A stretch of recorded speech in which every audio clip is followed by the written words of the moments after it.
Hello guys, welcome back to my channel. Kalyani বেরিয়ে পড়েছিলাম ITI ঠাকুর দেখতে।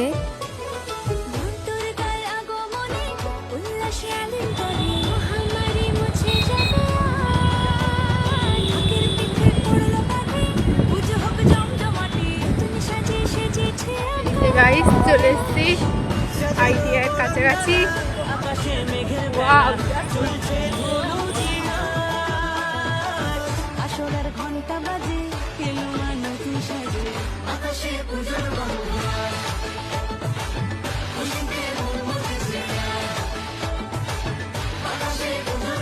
এখানে আমি বলছিলাম আর বেশিটা দূর না, কিছুক্ষণের মুহূর্ত, তারপরেই প্যান্ডেলটা দেখতে পাবো।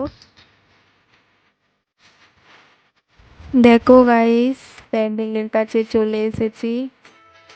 জাস্ট ওয়াও, অসাধারণ, খুব সুন্দর। প্যান্ডেল দেখাতে দেখাতে নিজেকে একটু দেখিয়ে নিলাম।